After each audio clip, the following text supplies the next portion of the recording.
Hey y'all, it's your Queen Pimp Sun Kiss coming through right quick, right fast, maybe, with a Royale review for My Wife and Kids. Yes, the sitcom starring Damon Wayans and Tisha Campbell, but not to slight the child actors. They were child actors at the time, but the child actors that played the kids part of it all.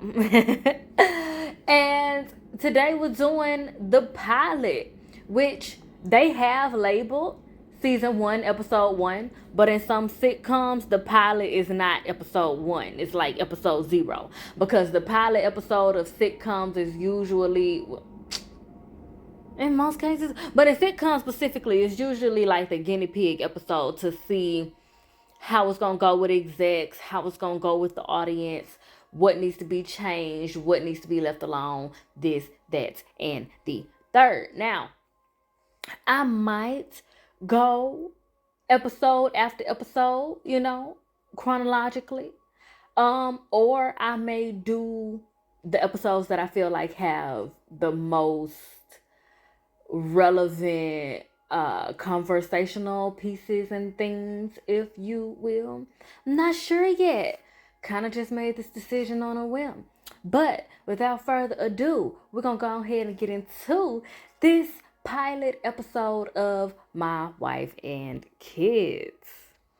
Now, for My Wife and Kids pilot episode, it doesn't have a specific name. It's just called season 1, episode 1 pilot. But the description reads, when Michael and Janet's youngest daughter, Katie, catches them fighting, the couple agrees to try marriage counseling. First of all, did not realize that Lil Katie's name was spelled Kady. I do think in later episodes they call her Catherine though. But this is throwing me for a loop, making me feel like, is her name actually Katie? And all this time I thought that her name was Catherine. But I feel like in later episodes they actually call her Catherine at certain points. But that's beside the point.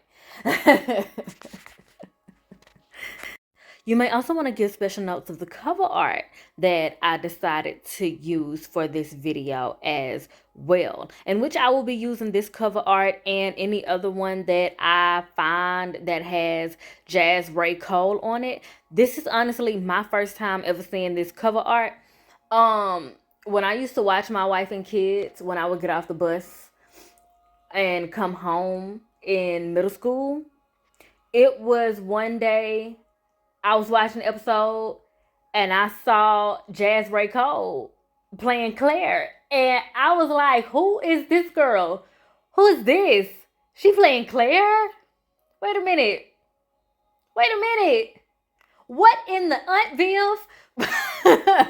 Like, I literally was like, wait a minute. So this is another moment where a character started off not just dark skin and then later became played by a light-skinned actress, but also where the character started off, and this could change as I get through reviewing later episodes, right? But especially watching it back, and when I first saw Claire portrayed by Jazz Ray Cole, I was like, wow, this Claire has a lot more depth.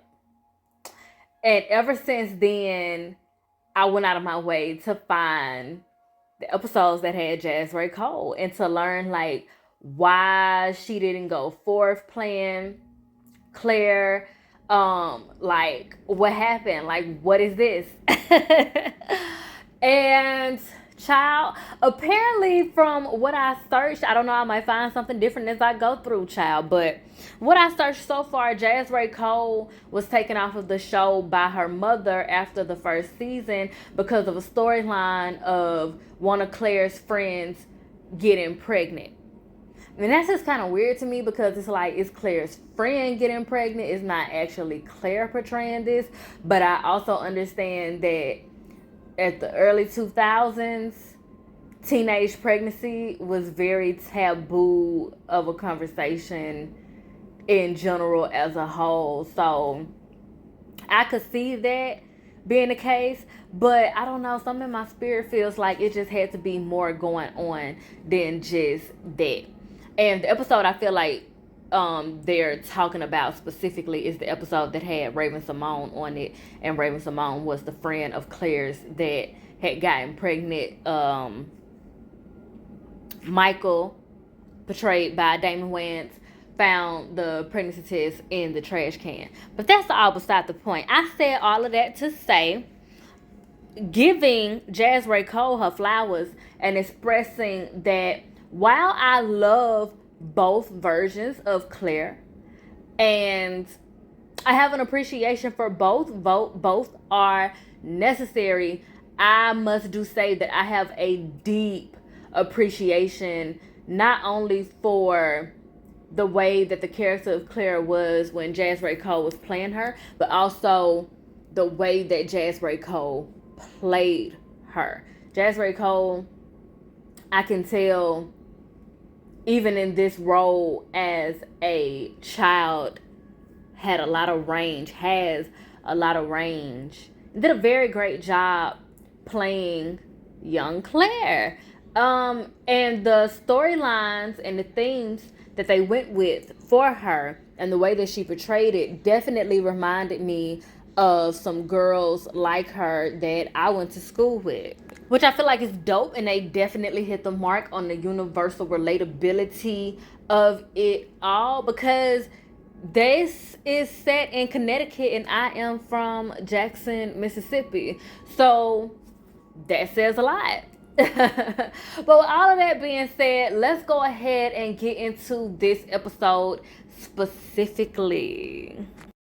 So we start out the episode in the kitchen. Little Katie is sitting at the table, and we see this like kind of young middle-aged Hispanic woman moving about throughout the kitchen. I love the way that the show is shot, because it's definitely shot like, you know, typical sitcom, but it's shot closer up, and also, I don't know, it's just shot very balanced. I'm gonna have to look up the technical terms for it, but it's shot in a very balanced way where it's up close and personal, but at the same time it's back far enough where you can see that the house that they are supposed to be living in is supposed to be a relatively large house, which shows that they are a pretty well off family.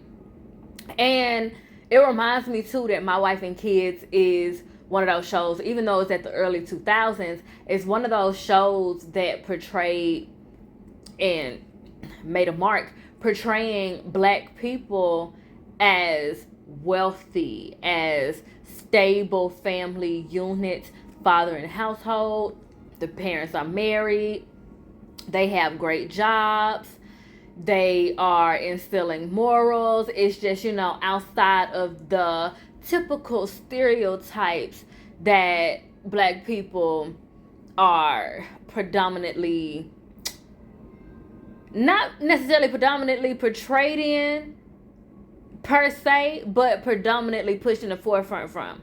And so My Wife and Kids is one of those shows that got its just due flowers for being black excellence, okay? Anywho, interesting too, I'm gonna have to look this up too to see what happened to the lady that played Rosa, which is the Hispanic lady moving about throughout the kitchen, which is Katie's nanny. And that also, I ain't gonna lie, shows wealth as well, to show this black lady has, this black family has a nanny. They have money to afford a nanny. But I had also mentioned that too, because throughout the first season, you don't see so much of Rosa as you do in the first episode. I feel like a part of that is to avoid backlash. I'm gonna look it up, but I feel like a part of her character being minimized and more like very, very, very, very, very reoccurrent is to avoid, or was to avoid, backlash because she is Hispanic, and it may have been, especially this being a comedy show, um, it may have been stereotypical and borderline, if not crossing the line into derogatory. This Hispanic lady being in a subservient role at all. Even if this was a white family, it would be like, because she's Hispanic, and it just seems so stereotypical to put her in that type of role. Even though she's a nanny, not a maid, it's still the dynamic of it all. And you can tell just in the first 38 seconds of the show, they have a line specifically for her to specify, your nanny, not your maid. Because she's fixing herself a cup of coffee, and she's prepared some form of breakfast for Katie, and she's getting herself together and getting Katie together all at the same time. And Michael enters the kitchen. He greets Katie. He's like, "How's my little apple head? How's my little apple head doing?" She's like, "I'm good, Daddy. Yeah, her little kitty like way, so cute, so cute. Katie is one of my favorite baby girl characters, if you will. But he greets Katie, and then he goes over to Rosa, and Rosa is doing her thing. She got a cup of coffee, and he's like, "Oh, thank you. Oh, you ain't fix me none. Oh, wait a minute. It ain't no more of that." And she specifies, "You're a nanny, not your maid." And so they start bickering and getting into it or whatever. And Janet, Tisha Campbell's character, enters the scene. I really love also the subtle implications of Katie doing these child things that children do, that are just what children do, but may cause a lot of frustration to the adults around them. So for instance, Rosa fixing her this breakfast, and she's eating it, she's satisfied, this, that, and the third, and then all of a sudden, "I don't like this anymore, Daddy." Pushes food away. Like, all of a sudden the food is a problem. Oh my gosh, what's wrong? What to do?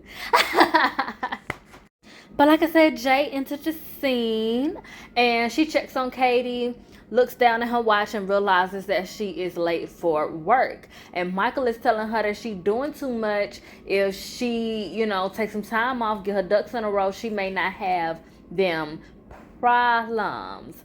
And she's like, "No, it's all good. I got a new client. He is experienced and skilled online, and this, that, and the third. And I think I can really get him booked into this good opportunity, and it'll be real good for me," and all that jazz. And Michael is trying to convince her to take her time and stay behind, and let's play some music, dance around, listen at the kids argue. And she's like, "No, I only have time for a cup of coffee." And Rosa being petty, like, "I'll get it for you." Because she denied Michael his cup of coffee, talking about, "I'm your nanny, not your maid." But she ready to do something for Jay. Just petty, huh? Just petty. That reminds me and makes me feel like they were trying to pay homage and going for a George Jefferson. Gosh, why can I not remember their housekeeper's name? Oh my gosh, I can't remember the housekeeper's name off the Jeffersons. But the type of dynamic that George Jefferson had with their housekeeper, I feel like that's what Damon Wayans was going for, that type of dynamic with the nanny.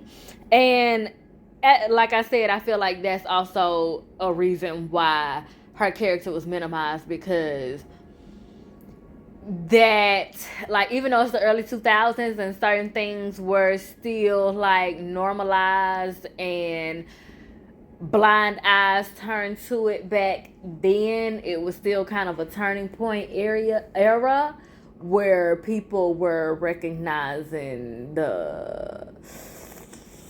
derogatoryisms of it all. And so I feel like in the long run, like especially looking back at it today, if they had to continue on with that type of pattern and dynamic with them, looking back at it today, it probably would not have aged well at all. Anywho, Rosa is going about getting Jay some coffee, and Jay and Michael are having their exchange, and we are able to deduce that we are being dropped off and picked up in a midst of a transition period with the family, specifically as it concerns Jay coming out of housewife life and going back into the workforce. And I'm not clear on exactly what she does, but it seems like something dealing with business or stock markets, being some type of agent, sales agent, marketing agent, something of the sort, because it sounds like sales, money, business, that type of thing going on. But we get implications that while Michael is having a hard time with the adjustments naturally, being used to coming home and always knowing where his wife is and what time she gonna be there, and knowing that she gonna have dinner on the table soon as he get there, taking care of the kids, barefoot and pregnant, and all that. There are also some pig-headed implications. There are also some implications that Michael has a quote-unquote traditional type of value of marriage, relationship, how he views his wife, how he views himself as a father. He's a bit misogynistic. And Jay is saying things to him like, when are you going to take my job seriously? When are you going to take me seriously as an individual that has a passion to get the bag, get the bag, get the bag? And it's setting the tone for how we're going to see her kind of trying to prove that she can do it all. We're then introduced to Junior, the oldest child of the Kyle family and the only boy. He comes down giving all types of early 2000s young man, influenced by the rap music that he listens to, dressed like Lil Zane. He's got on a long sleeve shirt with a vest. He's got on a do-rag and a cap, hat to the back, got his pants hanging real low. But you can tell by his bodily posture and his oral posture that he is not about that life. He is imitating what he hears in music and what he sees on TV. And I feel like this is definitely relevant to today's time, where we are having and hearing a lot of conversation concerning how music, hip-hop in particular, influences the youth. And also the artist's responsibility, but in this case in particular, the parents' responsibility in drawing a line between what is real, what is fake, what is acceptable, and what is not. And with Junior in particular, we're going to be getting into a lot of themes and storylines concerning him going through processes of learning how to separate his identity from what he sees and what he hears. But the first storyline that we're met with from him in particular for this episode is him wanting tickets to go to a MC Murder Death concert. He wants money to go to a rap concert. Jay is not feeling it. She said, ask your father. His father ain't feeling it either, because he like, excuse me, MC Murder Death, like he is fully aware of the content of the hip hop lyrics. And I love how in this show in particular, it's not just a shutdown and a moralistic speech and all of that. The characters of the parents, Damon Wayans as Michael, Tisha Campbell as Jay, they actually acknowledge, hey, back in my day we was listening to this and the lyrics was like this, and then we thinking we was supposed to do this and it turned out like that. You know what I'm saying? They give their personal experiences. They relate to the kids and actually have conversations with them that are not belittling. Honest, there's tough love involved, but there's a tenderness and there is a humility with it. It's not a whole bunch of self-righteousness, judge, bash, bash, bash, I'm the parent, you're the child, as rhetoric. They actually communicate with reason to the children. And they don't just use baby talk and this and that. Like, they speak to them clearly while maintaining the proper boundaries and disciplines all at the same time. Michael also gets more in depth in the conversation about more so the variety of music that they were exposed to back in his day. And that is also a relevant conversation about how, of course, there's a variety of content out. There's always been a variety of content.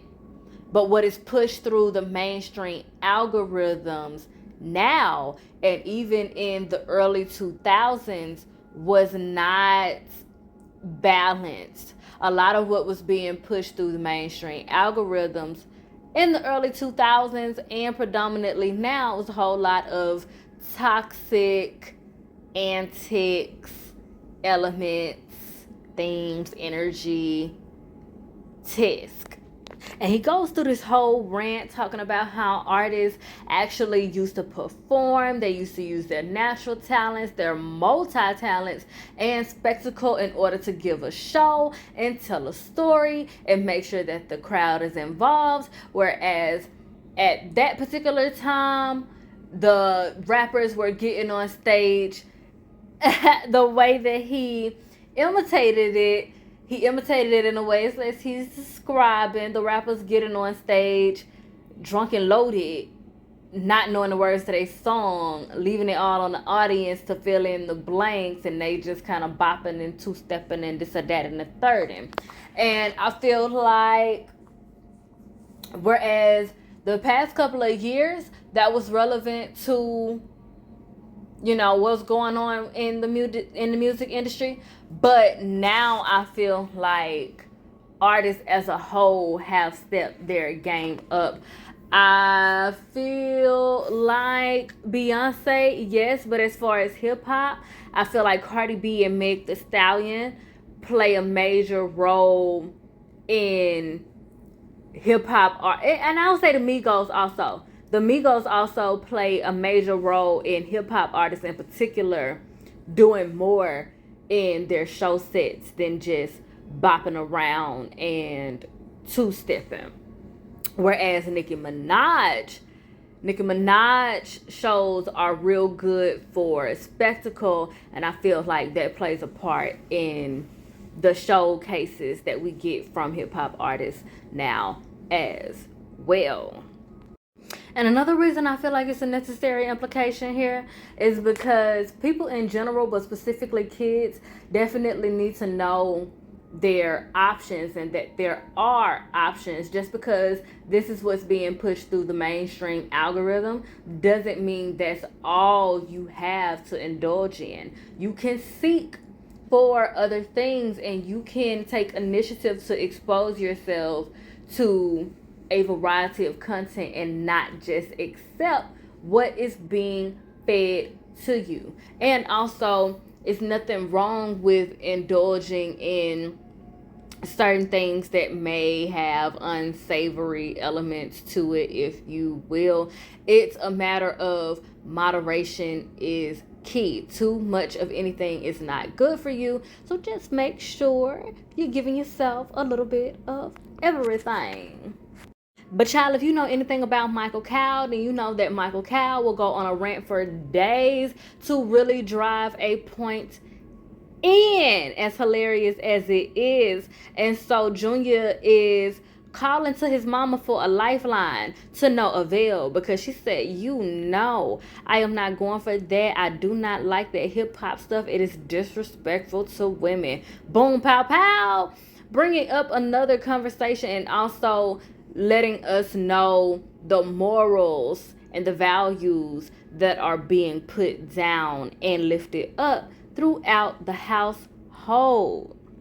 And so Junior has him a little huffy puffy moment because he can't get his way, and he's making his way on up the stairs while Michael is roasting him for the feels like. But you know what you can do? Pull your pants up, decide which one of them hats you're gonna wear, and clean up your room. Let's do something productive. Let's do something safe. But as Junior is headed upstairs, Claire is coming down. We are introduced to her, and once again, we're dropped in the middle of a lot of change going on with the family. And it seems as though Claire is in the midst of some form of puberty. And I guess what people describe as when preteen / teenage girls get in that stage where they just really want to be left alone.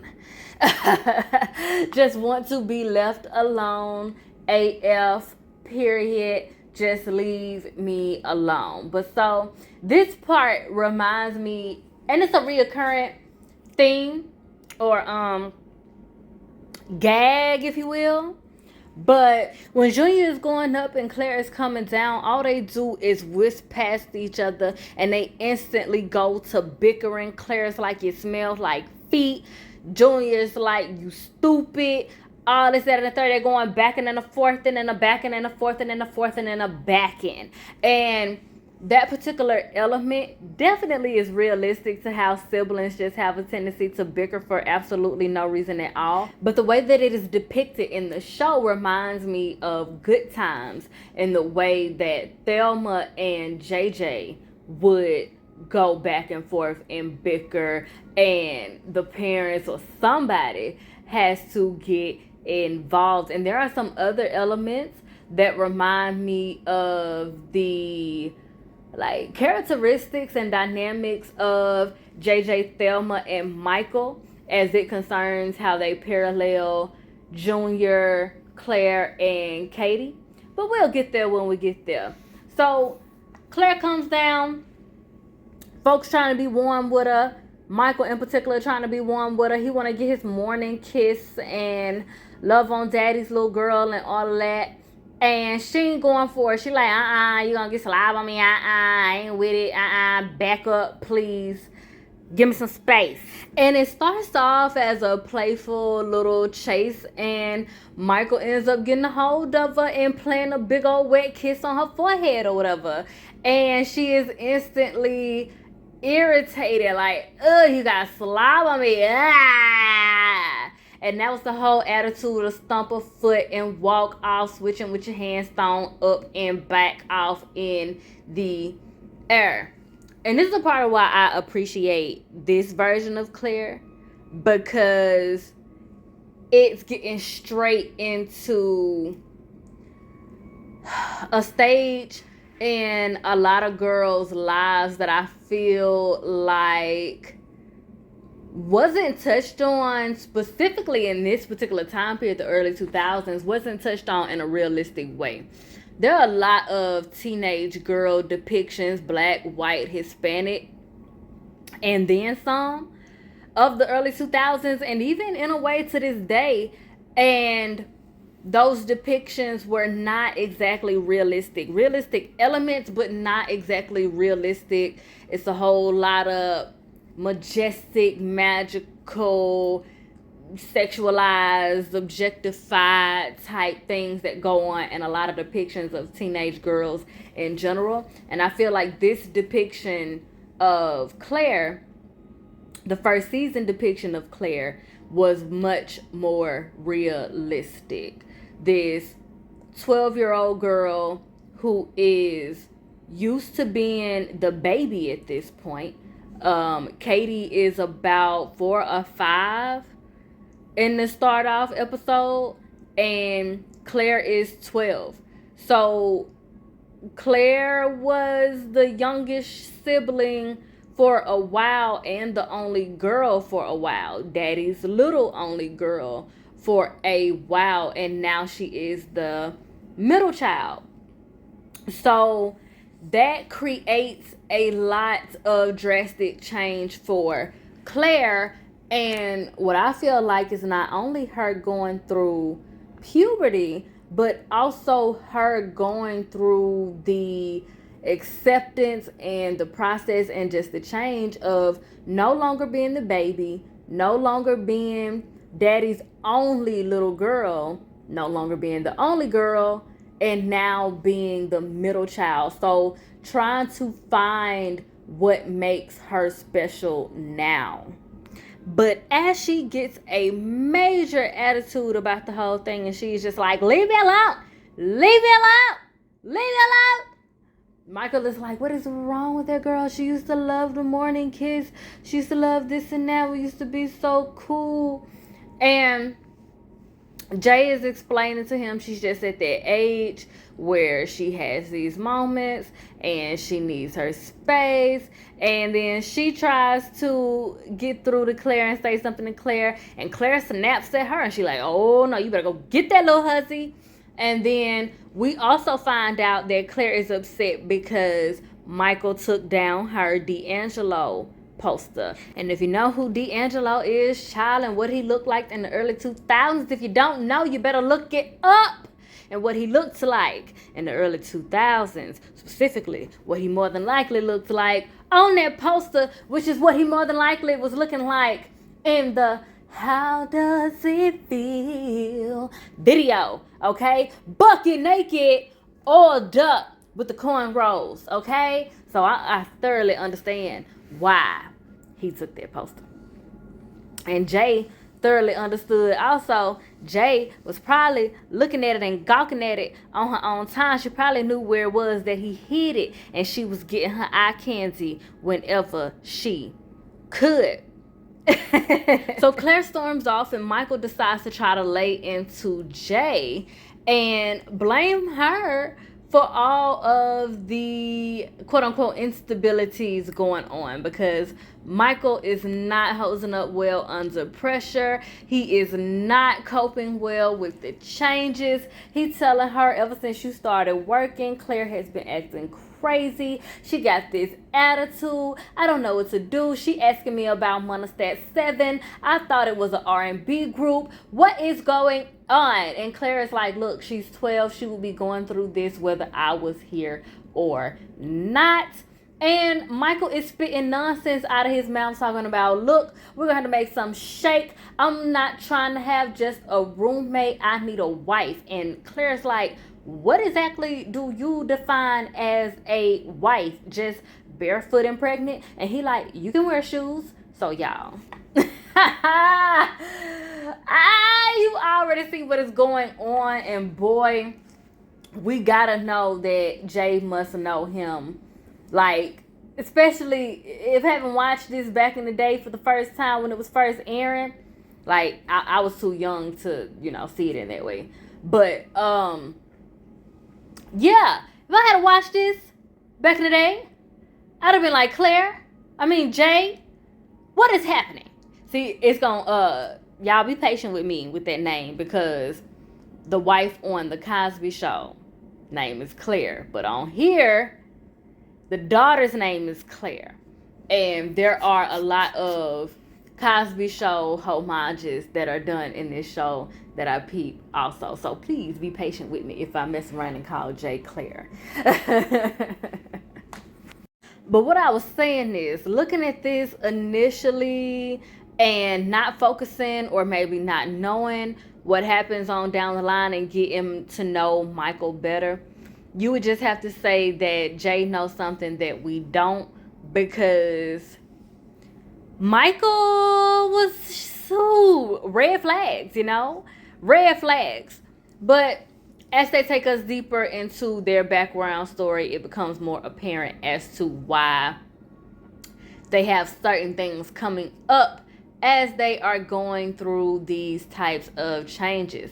And so Jay plays it cool, and she like, I ain't trying to hear that foolishness you talking about. I'm finna go to work. And she overtalks him all the way out the door. And he like, no, we're gonna talk about this now. She like, no, I'm going to work. And he like, yeah, we're gonna talk about it when you get off work. He ain't had no choice but to accept it. And this was brought up in the exchange that Michael had with Junior when Junior was asking for the money to go to the concert. Michael owns a business of 18 wheelers, delivery trucks, things of that nature. So they got money. And it's to be assumed as well that Michael has gotten to a point in his business where he's able to kind of make his own schedule and he's able to be around the house more than he was in the past. So that's a implied change that is going on. Also, Michael is used to being away from the house a lot and Jay being at home a lot, and now Jay is away from the house a lot and Michael is at home more. So he is now kind of sort of semi in the housewife position, and he is trying to squirm his way out of it, or at least share it in any way that he can. But apparently he gonna have to find something else to do. But darling, I'ma cut it right here, and we gonna pick up in the next one with part 2 of this My Wife and Kids pilot review. So for now, y'all, I have milked this cow dry, and I'm thoroughly appreciative for the exchange of vibes. And if you're feeling synchronized, please like, share, and subscribe so that you can be one of the first to be back through these queenly quotas for the next time. And be sure to bless my comment section with your questions and conversations. And as always, I bid you all light, love, healing, and liberation. Emphasis on liberation. Mwah.